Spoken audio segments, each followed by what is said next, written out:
1947 में ब्रिटिश हुकूमत से आजादी मिलने के बाद पहली बार 1951-52 में भारत में आम चुनाव हुए थे। ये चुनाव सिर्फ इसलिए अहम नहीं था कि ये एक ऐतिहासिक चुनाव था, स्वतंत्र भारत का पहला चुनाव था, बल्कि इसलिए भी अहम था कि सारी दुनिया की निगाह इस पर टिकी हुई थी। सबके मन में ये सवाल था कि नया नया आजाद हुआ भारत क्या लोकतंत्र की इतनी बड़ी प्रक्रिया को सफलतापूर्वक अंजाम दे पाएगा। लोकसभा के साथ साथ राज्यों के विधानसभाओं के भी चुनाव होने थे। मुख्य चुनाव आयुक्त सुकुमार सेन के कुशल नेतृत्व में जब चुनाव सफलतापूर्वक संपन्न हुए तो दुनिया हैरान रह गई। एक ऐसा देश जहां औसतन हर 10 में से मुश्किल से 2 लोग भी शिक्षित नहीं थे, वहां सफलतापूर्वक चुनाव कराना एक मुश्किल काम था। 21 साल या उसके ऊपर के सभी महिला पुरुषों को मताधिकार था। घर घर जाकर 17.3 करोड़ वोटरों को पंजीकृत करना ही अपने आप में बेहद चुनौतीपूर्ण कार्य था। ऐसी भी महिलाएं थी जो नाम पूछने पर अपना परिचय किसी की पत्नी या किसी की मां के तौर पर ही देती थी। इस चुनौती से निपटने के लिए चुनाव से पहले चुनाव आयोग की तरफ से बड़े पैमाने पर जन जागरूकता अभियान चलाया गया। पोलिंग बूथ पर पार्टियों का स्वतंत्र उम्मीदवारों के चुनाव चिन्ह वाले अलग अलग बैलेट बॉक्स रखे गए ताकि वोटर अपने मतपत्र को संबंधित बैलेट बॉक्स में डाल सके। लोहे की 2 करोड़ से ज्यादा बैलेट पेटियां बनाई गई और करीब 62 करोड़ बैलेट पेपर छापे गए। उस समय परिवहन के सीमित संसाधन थे, ऐसे में पोलिंग बूथों तक बैलेट बॉक्स पहुंचाना कितनी बड़ी चुनौती रही होगी, इसका अंदाजा आसानी से लगाया जा सकता है।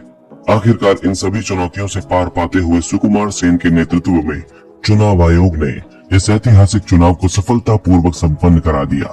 पहला आम चुनाव 25 अक्टूबर 1951 से 21 फरवरी 1952 तक करीब 4 महीनों में 68 चरणों में पूरा हुआ।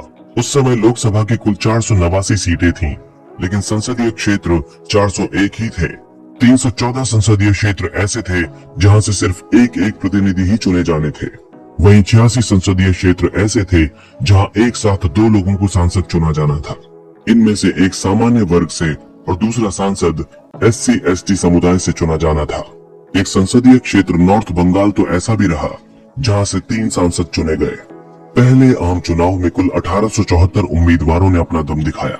उस समय मतदाता के लिए न्यूनतम उम्र 21 वर्ष थी और कुल 36 करोड़ आबादी में करीब 17.3 करोड़ मतदाता थे।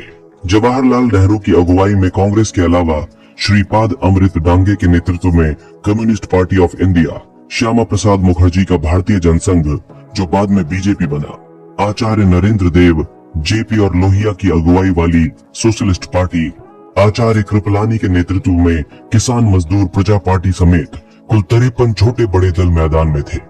इस पहले आम चुनाव में कुल 45.7% लोगों ने अपने मताधिकार का इस्तेमाल किया। कांग्रेस की एक तरफा जीत। प्रधानमंत्री जवाहरलाल नेहरू की अगुवाई में कांग्रेस ने इन चुनावों में एक तरफा जीत हासिल की। फूलपुर लोकसभा सीट से जवाहरलाल नेहरू ने विशाल अंतर से जीत हासिल की। साधारण बहुमत के लिए 245 सीटों की जरूरत थी, लेकिन कांग्रेस ने कुल 489 सीटों में से 364 सीटों पर अपना परचम लहराया। दूसरे नंबर पर CPI रही, जिसके खाते में 16 सीटें आईं। 12 सीटों के साथ सोशलिस्ट पार्टी तीसरे स्थान पर रही। किसान मजदूर प्रजा पार्टी ने 9, हिंदू महासभा ने 4 और भारतीय जनसंघ व रेवोल्यूशनरी सोशलिस्ट पार्टी को 3-3 सीटों पर जीत हासिल हुई। पहले आम चुनाव में कांग्रेस का वोट शेयर करीब 45% रहा। कांग्रेस के बाद सबसे ज्यादा वोट शेयर निर्दलियों का रहा, जिन्हें कुल 16% वोट मिले। चुनाव के बाद जवाहरलाल नेहरू के नेतृत्व में कांग्रेस की प्रचंड बहुमत वाली सरकार बनी। कई दिग्गज हारे चुनाव। देश के पहले ही आम चुनाव में कई दिग्गजों को हार का मुंह भी देखना पड़ा। देश के पहले कानून मंत्री डॉक्टर भीमराव अंबेडकर को बॉम्बे न्यू सेंट्रल सीट पर कभी अपने ही सहयोगी रहे NS करजोलकर के हाथों शिकस्त झेलनी पड़ी। अंबेडकर के अलावा किसान मजदूर प्रजा पार्टी के कद्दावर नेता आचार्य कृपलानी भी चुनाव हार गए। अंबेडकर ने कांग्रेस छोड़कर शेड्यूल कास्ट फेडरेशन का गठन किया था और बॉम्बे न्यू सेंट्रल की सीट से ताल ठोकी थी। उस समय उन्हें 1,23,576 वोट मिले और कांग्रेस के करजोलकर ने 1,38,137 वोट हासिल किए थे। इसके बाद डॉक्टर भीमराव अंबेडकर राज्यसभा के जरिए संसद में पहुंचे।